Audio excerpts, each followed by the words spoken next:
Hello friends, welcome back to our channel. Friends, వీడియోలో మనం ఈరోజు అన్ని న్యూస్ పేపర్లో వచ్చినటువంటి ఇంపార్టెంట్ ఎడ్యుకేషన్ అప్డేట్స్తో పాటు చాలా ముఖ్యమైనటువంటి కరెంట్ అఫైర్స్ కూడా రావడం జరిగింది.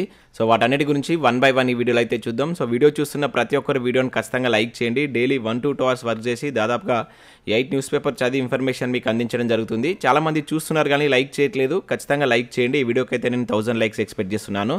సో ఇది ఎవరికైతే యూజ్ ఉంటుందో వారికి షేర్ చేయండి. అదేవిధంగా సబ్స్క్రైబ్ చేసుకొని చూడండి. రెగ్యులర్గా మీకు జాబ్ అప్డేట్స్ అంతాయి.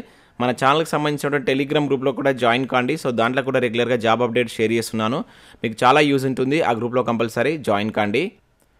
ఫ్రెండ్స్, మన ఛానల్ ద్వారా తెలంగాణ కల్చర్ అదేవిధంగా ప్రభుత్వ పథకాలకు సంబంధించినటువంటి 2 గ్రాండ్ టెస్ట్ అయితే మన యాప్లోకి తీసుకురావడం జరిగింది. టాప్ 100 బిట్స్కి సంబంధించినటువంటి 2 గ్రాండ్ టెస్ట్ ప్రజెంట్ మన యాప్లో ఉన్నాయి. జస్ట్ మీరు 30 రూపీస్ చెల్లించి దీనికి సంబంధించిన టెస్ట్ను ఆన్లైన్లో రాసుకోవచ్చు.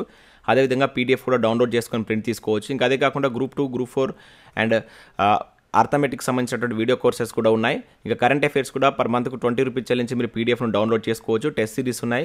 సో తెలంగాణ ఉద్యమ చరిత్ర కావచ్చు, ఇండియన్ పాలిటిక్స్ సంబంధించి కావచ్చు, తెలంగాణ చరిత్ర, అదేవిధంగా జనరల్ సైన్స్కి సంబంధించిన టెస్ట్ సిరీస్తో పాటు జనరల్ స్టడీస్కి సంబంధించినటువంటి షార్ట్ హ్యాండ్ రైటింగ్ నోట్స్ కూడా మన యాప్లో అయితే ఉంది. సో అక్కడ శాంపిల్ టెస్ట్లు ఉంటాయి. ఒకసారి చూసిన తర్వాత నచ్చితే దానికి సంబంధించిన కోర్స్ అయితే తీసుకోండి. ఫ్రెండ్స్, ఈరోజు న్యూస్ పేపర్లో వచ్చేటువంటి అప్డేట్స్ కనుక తీసినట్లయితే మనకు ఫస్ట్ అప్డేట్ వచ్చేసి లీకేజీ సూత్రధారులు ఇద్దరే అనేటువంటి టైటిల్ తోటి మనం వెలుగు న్యూస్ పేపర్లో ఒక ప్రధాన వార్తను అయితే చూడవచ్చు. ప్రవీణ్ రాజశేఖర్ రెడ్డిలే కీలక నిందితులు, హైకోర్టుకు సిట్ రిపోర్ట్ అని చెప్పేసి ఇక్కడ చూడవచ్చు. సో 18 మంది నిందితుల్లో 17 మందిని అరెస్ట్ చేసినాం. న్యూజిలాండ్లో ఉన్నటువంటి ప్రశాంత్ రెడ్డి కోసం లుకౌట్ నోటీస్ జారీ. మొత్తం 10 మంది పరీక్ష రాసినట్లు సిట్ వెల్లడి. సో రిపోర్టును పరిశీలించినటువంటి హైకోర్టు TSPSC ఉద్యోగులుగా ఉంటూ పరీక్ష ఎలా రాస్తారని ప్రశ్న. సో నిందితుల వివరాలపై నోట్ ఇవ్వాలని ప్రభుత్వానికి ఆదేశం. రిపోర్టును పిటిషనర్లకు ఇచ్చేందుకు నిరాకరణ. సో విచారణ 24 వాయిదా అంటే ఇక్కడ చూడవచ్చు. సో పేపర్లు సెట్ చేసింది ఎవరు అని చెప్పేసి ఇక్కడ చూడవచ్చు. సో ప్రశ్నపత్రాలు ఎవరు తయారు చేశారని రాష్ట్ర ప్రభుత్వాన్ని హైకోర్టు ప్రశ్నించింది. కమిషన్లో పనిచేసేటువంటి అవుట్సోర్సింగ్ ఉద్యోగులు పరీక్ష రాసినట్లు పత్రికలు చూశామని, వారిని పరీక్షలు రాసేందుకు ఎలా అనుమతించారని నిలదీసినట్లు ఇక్కడ మనం చూడవచ్చు. సో ఇక్కడ మనం పూర్తి ఇన్ఫర్మేషన్ కనుక చూసినట్లయితే TSPSC పేపర్ లీకేజ్ కేసులో దర్యాప్తు స్టేటస్ రిపోర్టును హైకోర్టుకు సిట్ అయితే అందజేసింది. సో కమిషన్ మాజీ ఉద్యోగి ప్రవీణ్ కావచ్చు, అదేవిధంగా outsourcing network admin Rajasekhar Reddy కీలక సూత్రధారులుగా పేర్కొంది. సో వీరిద్దరు కలిసి TSPSC కాన్ఫిడెన్షియల్ సెక్షన్ను టార్గెట్ చేశారని తెలిపింది. సో సిట్ రిపోర్టును పరిశీలించినటువంటి హైకోర్టు నిందితుల వివరాలపై నోట్ సిద్ధం చేసి ఇవ్వాలని ప్రభుత్వానికి ఆదేశాలు జారీ చేసింది. సో TSPSC ఉద్యోగులుగా ఉంటూ పరీక్షలు ఎలా రాస్తారని ప్రశ్నించింది. పరస్పరం విరుద్ధ ప్రయోజనాలు ఉన్నప్పుడు వాళ్ళను పరీక్ష పత్రాలను సిద్ధం చేయడానికి అనుమతి ఏమిటంటూ సర్కారు నిలదీసిందంటే ఇక్కడ చూడవచ్చు. సో TSPSC పేపర్ లీకేజ్ వ్యవహారంపై నిష్పాక్షిక దర్యాప్తు నిమిత్తం CBIకి అప్పగించాలంటూ సో మనకు NSU రాష్ట్ర అధ్యక్షులు బల్మూరి వెంకట సహా ముగ్గురు వేసినటువంటి పిటిషన్ మంగళవారం హైకోర్టు న్యాయమూర్తి జస్టిస్ విజయసేనారెడ్డి విచారణ చేపట్టారు. సో దర్యాప్తు నివేదికను తమకు ఇవ్వాలని పిటిషనర్ల తరపున న్యాయవాది వివేక్ టంకా కోరగా అందుకు హైకోర్టు నిరాకరించింది. సీల్డ్ కవర్లోని రిపోర్టును ఎలా ఇస్తామని ప్రశ్నించింది. కోర్టు అవగాహన కోసమే నివేదికను సమర్పించాలని, ఒకసారి ఛార్జ్షీట్ దాఖలు చేస్తే అది పబ్లిక్ డాక్యుమెంట్ అవుతుందని చెప్పింది. సో విచారణ ఈ నెల 24 వాయిదా వేసినట్లు ఇక్కడ మనం పేపర్ లీకేజ్ సంబంధించిన అప్డేట్స్ అయితే చూడవచ్చు. ఇక నెక్స్ట్ మరొక న్యూస్ పేపర్లో కూడా సేమ్ అప్డేట్ రావడం జరిగింది. పేపర్ లీకేజ్లో ఇద్దరే కీలకం అంటించారు. సో హైకోర్టుకు సమర్పించినటువంటి నివేదికలో SIT so AE group 1 prelims మరో 13 ప్రశ్నపత్రాలు లీక్ చేసింది వారే. సో రేణుకా డాక్యా నాయకులకు కూడా కీలకమే. స్కామ్లో చేతులు మారినటువంటి 40 లక్షలు అంటూ మరొక న్యూస్ పేపర్లో చూడవచ్చు. నెక్స్ట్ అప్డేట్ చూసినట్లయితే ప్రశ్నపత్రాల లీకేజ్ కేసులో ఈడీ దూకుడు అంటూ ఈనాడు న్యూస్ పేపర్లో ఒక అప్డేట్ ఇక్కడ మనం చూడవచ్చు. TSPSC కాన్ఫిడెన్షియల్ సెక్షన్ ఇన్ఛార్జ్ ASOలకు నోటీసులు, నేడు విచారణ రావాలని ఆదేశం. ప్రవీణ్ రాజశేఖర్ల వాంగ్మూలాలకు నమోదుకు కోర్టు అనుమతి కోరినటువంటి అధికారులు అంటే ఇక్కడ ఇచ్చారు. సో పబ్లిక్ సర్వీస్ కమిషన్ ప్రశ్నపత్రాల లీకేజ్ వ్యవహారంలో ఎన్ఫోర్స్మెంట్ డైరెక్టర్ ఈడీ దూకుడు పెంచింది. సో కమిషన్లో పరీక్షల వ్యవహారాలను పర్యవేక్షించేటువంటి confidential section in charge Shankar Lakshmi కావచ్చు, అదేవిధంగా లీకేజ్పై పోలీసులకు ఫిర్యాదు చేసినటువంటి అసిస్టెంట్ సెక్షన్ ఆఫీసర్ ASO సత్యనారాయణకు ఈడీ అధికారులు మంగళవారం నోటీసులు జారీ చేశారు. సో బుధ గురువారంలో తమ ఎదుట విచారణకు హాజరు కావాలని వాటిలో పేర్కొన్నారు. అదేవిధంగా జ్యుడిషియల్ రిమాండ్లో ఉన్నటువంటి ప్రధాన నిందితులు ప్రవీణ్ రాజశేఖర్ రెడ్డి వాంగ్మూలాలను నమోదు చేసుకునేందుకు అనుమతి ఇవ్వాలని సోమవారం నాంపల్లిలో ఉన్నటువంటి ఈడీ న్యాయస్థానాన్ని ఆశ్రయించిందని చెప్పేసి ఇక్కడ మనం ఒక అప్డేట్ ఈడా న్యూస్ పేపర్లో చూడవచ్చు. నెక్స్ట్ TSPSC ఉద్యోగులు పరీక్ష ఎలా రాస్తారని చెప్పేసి ఇక్కడ చూడవచ్చు. సో రాష్ట్ర ప్రభుత్వాన్ని ప్రశ్నించినటువంటి హైకోర్టు సో ప్రశ్నపత్రాలు సిద్ధం చేయడానికి ఎలా అనుమతి ఇచ్చారు. సో నిందితుల వివరాలు తెలియజేయాలని ఆదేశం. సో హైకోర్టు నివేదికలో నివేదికను సమర్పించినటువంటి సిట్ అంటే ఇక్కడ మరొక న్యూస్ పేపర్లో కూడా మనం పేపర్ లీక్కి సంబంధించిన సేమ్ అప్డేట్ అయితే చూడవచ్చు. సో గ్రూప్ 1 టాపర్ ఎవరో చెప్తే ప్రభుత్వం కూలుతుందంటే ఇక్కడ చూడవచ్చు. సో కేసీఆర్ కేటీఆర్లకు చిత్తశుద్ధి ఉంటే టాపర్లు ఎవరో ప్రకటించాలి. సో ఇద్దరు లీకేజ్ నిందితులకు 150కి 120 మార్కులు వచ్చాయి. సో కేసు సూత్రధారులు ప్రభుత్వంలో ఉన్నందునే సిట్ అరెస్ట్ చేయట్లేదు. సో నిరుద్యోగ భరోసా దీక్షలో ఆర్ఎస్ ప్రవీణ్ కుమార్ వ్యాఖ్యలు అంటే ఇక్కడ మనం ఒక అప్డేట్ సాక్షి న్యూస్ పేపర్లో అయితే చూడవచ్చు. ఇక నెక్స్ట్ విషయం అయితే మనకి ఇక్కడ నమస్తే తెలంగాణలో గురుకుల కొలులకు OTR అనేటువంటి టైటిల్ తోటి ఒక న్యూస్ ఇక్కడ మనం చూడవచ్చు. సో TSPSC తరహాలోనే నేటి నుంచి సో OTR లేకుంటే దరఖాస్తులు కుదరదు, నోటిఫికేషన్లోనే ట్రిప్ పూర్తి స్పష్టత. సో టెక్నికల్ ప్రాబ్లమ్స్ రాకుండా చర్యలు అంటే ఇక్కడ చూడవచ్చు. సో మీకు OTRకి సంబంధించి ఈ రోజు అయితే మనకు స్టార్ట్ కాబోతుంది. దానికి సంబంధించి మీకు ఒక సపరేట్ వీడియో కావాలనుకుంటే వీడియోని లైక్ చేసి కింద కామెంట్ చేయండి. మీరు ఎక్కువ మంది రెస్పాన్స్ అయినట్లయితే దీని మీద మీకు ఎట్లా OTR నమోదు చేసుకోవాలనేది సో మీకు ఒక వీడియో రూపంలో నేను ఎక్స్ప్లెయిన్ చేసేటువంటి ప్రయత్నం అయితే చేస్తాను. సో ఇక్కడ చూసినట్లయితే గురుకుల విద్యాలయాల్లో బోధన పోస్టుల భర్తీకి నియామక బోర్డు 1 టైం రిజిస్ట్రేషన్ విధానం అయితే అందుబాటులోకి తీసుకురానుంది. సో OTR నమోదు ద్వారా వచ్చే నెంబర్తో నోటిఫికేషన్ల వారీగా అర్హత కలిగినటువంటి పోస్టులకు నేరుగా దరఖాస్తు చేసుకునేటువంటి అవకాశాన్ని అయితే కల్పిస్తుంది. సో ఈ మేరకు అన్ని ఏర్పాట్లు పూర్తి చేసింది. గురుకులాల్లో మనకు 9231 పోస్టుల భర్తీకి బోర్డు 9 నోటిఫికేషన్లు అయితే జారీ చేసింది. సో నియామక ప్రక్రియ అత్యంత పకడ్బందీగా నిర్వహించేందుకు సన్నాహాలు చేస్తుంది. సో ఇందులో భాగంగానే TSPSC తరహాలోనే OTRను ప్రవేశపెట్టిందంటే ఇక్కడ చూడవచ్చు. సో దీనికి సంబంధించి విధి విధానాలు ఖరారు చేసింది. సో ఉద్యోగ నోటిఫికేషన్లు ఇచ్చేటువంటి సమయంలోనే OTR పై పూర్తి స్పష్టత ఇచ్చిందని చెప్పేసి ఇక్కడ ఇచ్చారు.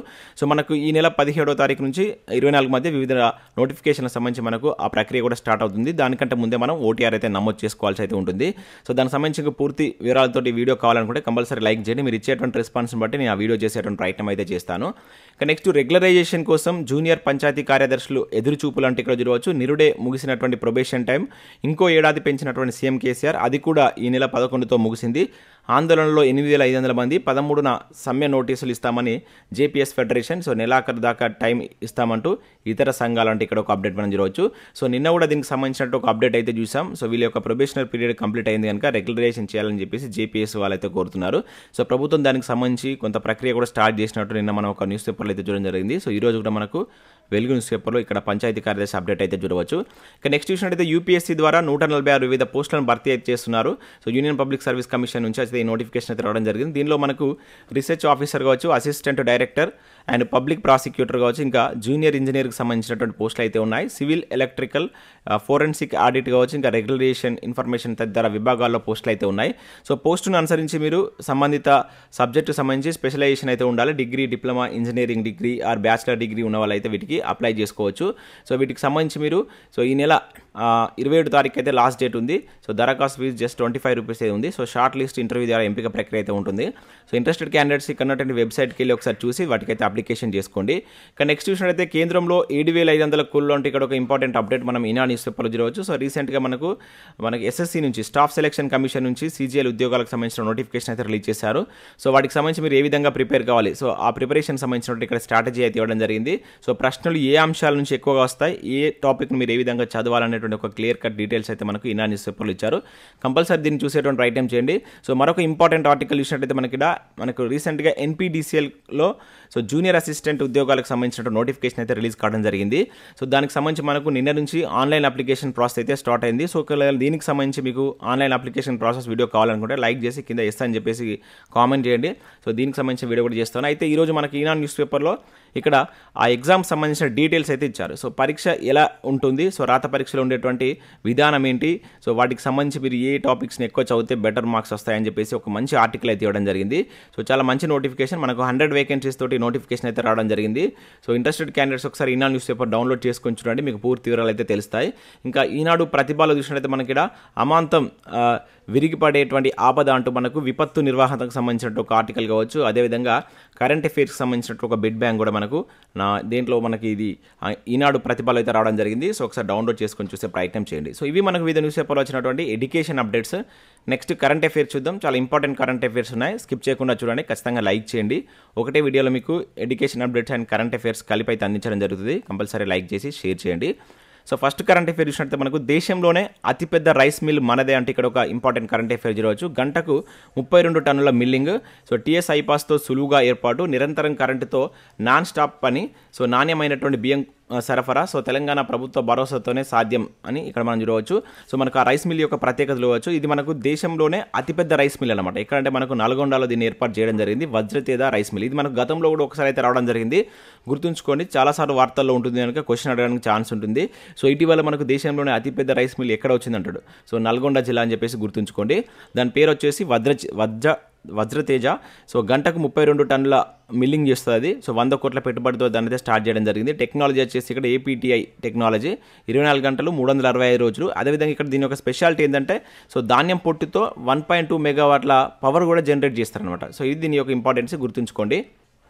సో నెక్స్ట్ కరెంట్ అఫేర్ కనుక చూసినట్లయితే మనకి ఇది దేశంలోనే మొట్టమొదటిసారిగా బెంగళూరులో 3D ప్రింటింగ్ టెక్నాలజీ తోటి పోస్ట్ ఆఫీస్ అయితే నిర్మిస్తున్నారు.